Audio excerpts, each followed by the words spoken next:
अगर आप भी चाहते हैं एमआरवी म्यूजिक का सारी ऑडियो वीडियो सबसे पहले आप तक पहुंचे तो चैनल को सब्सक्राइब जरूर करें और साथ में बेल आइकन को दबाना ना भूलें। एमआरवी म्यूजिक प्रेजेंट। तुहर चढ़ल जवानी उतार देवा रे, उतार देवा रे, उतार देवा रे, उतार देवा रे, उतार देवा रे। Music by SR Jahanabad. चढ़ल जवानी उतार देवा रे, कवले घरे रहबू अकेले सुना नाए हमारा रानी।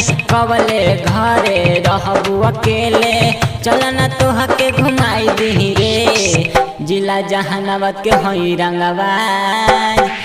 तोहर चढ़ल जवानी उतार देवा रे, तू जवानी के पानी तगार देवा रे। तोहर चढ़ल जवानी उतार देहब रे, कवले घरे रहबू अकेले सुना नाए हमर रानी। कवले घरे रहबू अकेले चलना तोह के घुमा दी रे, जिला जहानाबाद के हई रंगवा। तोहर चढ़ल जवानी तगार देवा रे, तोहर चढ़ल जवानी तगार देहब रे। तोर जवानी के पानी उतार देहब रे।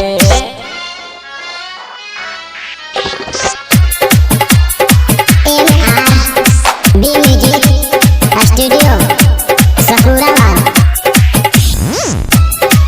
तोहर चढ़ल जवानी उतार देवा रे, जहाना बाजार में शॉपिंग कराई सकूराबाद तोहके घुमाई।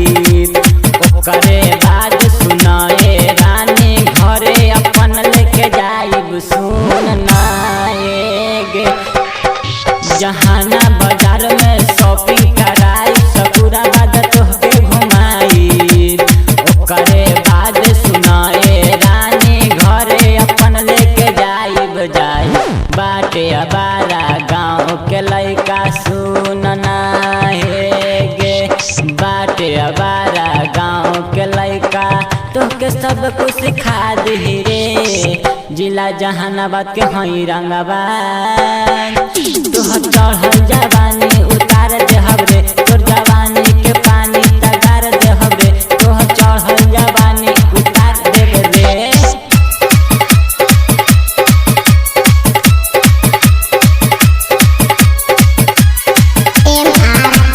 B music studio Sakurabad. चढ़ल जवानी उतार देवा रे, बारू कुम्हार सुन हे रानी ससुरा जहिया तू जइबू। रवि रोशन देवारा के बोला ना का तू बतइबू। हाय हाय बारू कुम्हार सुन हे रानी ससुरा जहिया तू जइबू। रवि रोशन देवर जी के बोला ना का तू बतइबू। सुलेंद्र सहानी तोहके गोरी सुन नाहेगे। सुलेंद्र सहानी तोहके गोरी लगाई दियो हाथ रे, जिला जहानाबाद के हई रंगवा। तोहर चढ़ल जवानी